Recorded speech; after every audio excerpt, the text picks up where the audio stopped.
മോദി ഭരണത്തിന്റെ 5 വർഷ കാലയളവിൽ രാജ്യത്തെ പൊതുമേഖലാ ബാങ്കുകൾ എഴുതി തള്ളിയത് 5,55,603 കോടി രൂപയുടെ കിട്ടാക്കടം. 10 വർഷത്തിനിടെ ബാങ്കുകൾ 7 ലക്ഷം കോടി രൂപയാണ് എഴുതി തള്ളിയ കിട്ടാക്കടവും. വിവരാവകാശ നിയമപ്രകാരമുള്ള ചോദ്യത്തിന് റിസർവ് ബാങ്ക് നൽകിയ മറുപടിയിലാണ് ഞെട്ടിപ്പിക്കുന്ന വെളിപ്പെടുത്തൽ. മോദി സർക്കാർ അധികാരത്തിലെത്തുന്നതിന് മുമ്പുള്ള 5 വർഷ കാലയളവിൽ 1.43 ലക്ഷം കോടി രൂപയുടെ കിട്ടാക്കടമാണ് ബാങ്കുകൾ എഴുതി തള്ളിയിരുന്നത്. മോദിയുടെ കാലയളവിൽ ഒരു വർഷം ശരാശരി 1.12 ലക്ഷം കോടി രൂപ എഴുതി തള്ളുകയും ചെയ്തു. 2016-17 സാമ്പത്തിക വർഷം 1.08 ലക്ഷം കോടി രൂപയുടെ കിട്ടാക്കടം ബാങ്കുകൾ ഉപേക്ഷിച്ചു. 2017-18 1.62 ലക്ഷം കോടിയും 18-19 വർഷത്തിലെ ആദ്യ 6 മാസത്തിൽ 82,799 കോടി രൂപയും ബാങ്കുകൾ ബാലൻസ് ഷീറ്റിൽ നിന്ന് നീക്കി.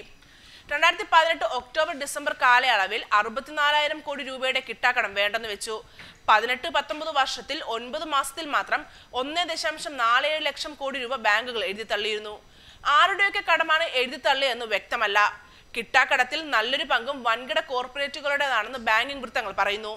കിട്ടാക്കടം എഴുതി തള്ളിയാൽ തിരിച്ചുപിടിക്കാനുള്ള എല്ലാ സാധ്യതയും അടയും.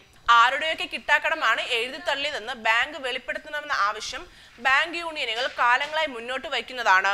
10 ലക്ഷം കോടിയോളം രൂപയുടെ കിട്ടാക്കടമാണ് പൊതുമേഖലാ ബാങ്കുകൾക്ക് മുന്നാകെയുള്ളത്. കിട്ടാക്കട തോത് കുറയ്ക്കുന്നതിന്റെ ഭാഗമായി 2.11 ലക്ഷം കോടി രൂപ കേന്ദ്ര സർക്കാർ ബാങ്കുകൾക്കായി നൽകിയിരുന്നു. രാജ്യത്തെ നികുതിദായകരുടെ ഈ പണം കൂടി ഉപയോഗപ്പെടുത്തിയാണ് കോർപ്പറേറ്റുകൾക്ക് വരുത്തിയ കടബാധ്യതയുടെ ഭാരം ഇപ്പോൾ പൊതുമേഖലാ ബാങ്കുകൾ കുറയ്ക്കുന്നതും. Web desk Kairali news.